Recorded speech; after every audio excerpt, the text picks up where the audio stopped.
Untuk saudara-saudaraku, kita kembali kepada titik perjuangan, di mana titik perjuangan itu ada di sini. Lokasi inilah lokasi di mana sejarah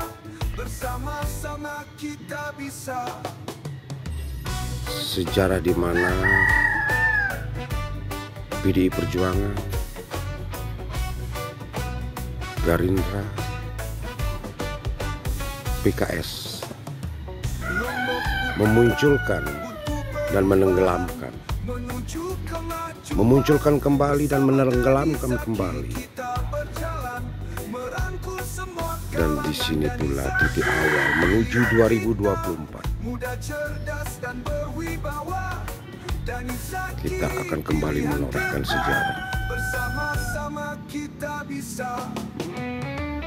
Jangan kendur saudaraku, bendera sudah dikibarkan.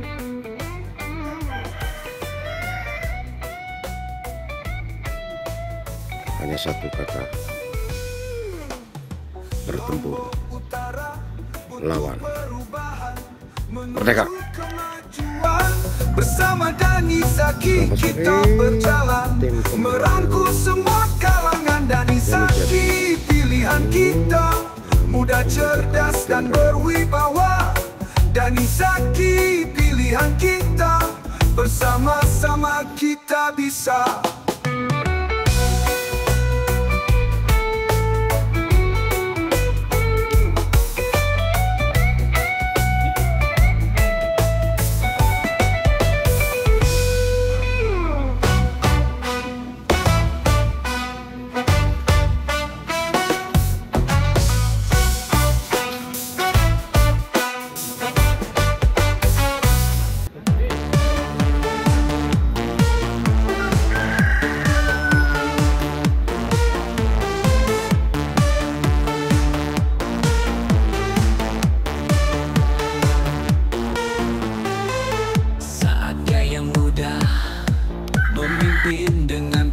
Saudara-saudaraku, teman seperjuangan,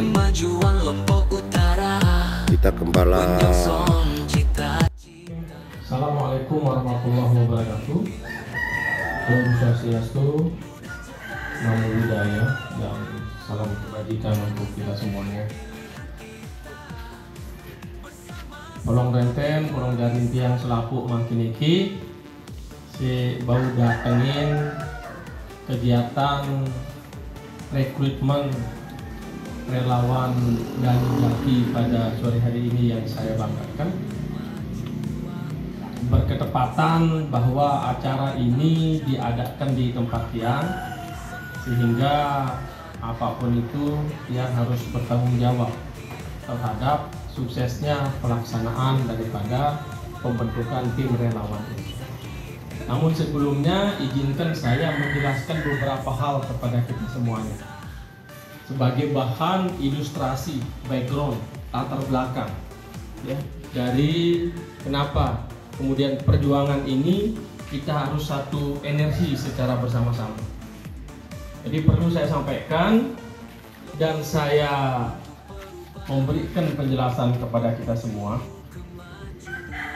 Sedianya sebenarnya saya mau mencalonkan diri ya dalam kontestasi pemilu kada 2024 ini. Namun ada sesuatu dan lain hal yang memang saya harus berpikir ulang. Ternyata tidak mudah. Sekedar menjadi calon itu tidak mudah. Tidak cukup hanya punya partai. Pemilu kita yang kemarin itu adalah pemilu yang paling brutal, paling kotor selama umur Republik ini. Demokrasi kita sudah demokrasi yang pasar bebas betul. 65 anggota DPR provinsi itu kesisa cuma 16. Dan itu uang miliaran semua yang keluar. Nah itu kemudian menjadi landasan berpikir. Ini pemilu sedemikian kapitalismenya, sedemikian pasar bebasnya. Dan itu mau tidak mau memang harus orang yang siap segala-galanya. Sehingga pemilu di era demokratisasi sekarang ini tidak cukup menguatkan pada sisi figurnya saja. Tidak cukup. Tetapi pada sisi isintasnya juga. Ya. Saya sebagai pelaku politik yang secara langsung bersentuhan dalam keseharian, dalam memproses pemilu kada, kadang-kadang saya sedih, mau menangis saya lihat kawan-kawan saya itu yang sudah tidak mencalonkan diri menjadi anggota DPR baik kabupaten provinsi, sampai detik ini belum keruan juntrungannya apakah dia mendapatkan rekomendasi atau tidak. Uang ini sudah keluar, ada yang sudah miliaran keluar, ada yang sudah beratus-ratus juta keluar, tapi belum ada juntrungannya. Nah, begitu gelapnya demokrasi kita saat ini, sehingga ketokohan atau kefiguran itu belum cukup kita jadikan sebagai pijakan kita bahwa dia itu bisa dan menang. Secara nasional, ya, bapak-bapak, ibu, saudara-saudara lihat betapa partai yang melahirkan kader-kader pemimpin bangsa kalah oleh artis-artis yang tidak pernah di politik. Tetapi kebetulan dia terkenal dan isintasnya luar biasa, menggerus kekuatan-kekuatan elektoral kader-kader partai yang punya potensi.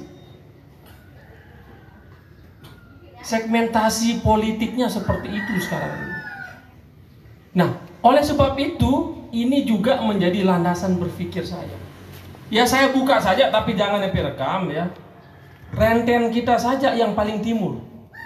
Ya, saudara seperjuangan saja. Yang kemarin balihonya sudah terpasang dengan calonnya, akhirnya bubar juga. Ya? Fotonya sudah terpampang dari ujung timur sampai ujung barat. Dan itu di Kabupaten Lombok Utara. Belum lagi di kabupaten-kabupaten lain, belum lagi kabupaten, kota, belum lagi provinsi. Sudah selesai mereka bersepakat. Telat isintasnya bubar. Partainya meloncat ke lain. Inilah fenomena daripada pemilu kada kita sekarang ini. Dan saudara, saya mengajak EP pada saya berani memastikan bahwa koalisi inilah yang paling valid, yang sebenarnya sudah final dan sudah selesai. Yang lain ini belum selesai sama sekali dan bisa bubar. Ya, dan bisa bubar. Ini kali ketiga PDI Perjuangan bersama-sama berkoalisi dengan Partai Gerindra. Ini role model pemilu nasional kita sebenarnya, yang menggambarkan tentang warna politik terbesar di Republik Indonesia ini, yang menggambarkan warna politik mewakili kepentingan seluruh elektoral demokrasi yang ada di Republik kita ini. PDI Perjuangan sebagai partai pemenang pemilu terbesar, kemudian Gerindra sebagai Presiden Republik Indonesia, berkoalisi bersatu di Kabupaten Lombok Utara ini. Dan kita sudah membuktikan dalam 10 tahun perjalanan ya, demokratisasi pemilu kada di Kabupaten Lombok Utara, yang namanya Gerindra, PDI Perjuangan, PKS, belum ada ceritanya kalah. Jangan kita kemudian keder dengan melihat hasil survei itu. Dulu PDI Perjuangan dengan Gerindra, PKR juga ada di sana, ada PAN juga. Elektoral kita juga kecil, melawan incumbent juga. Menang kok kita besar.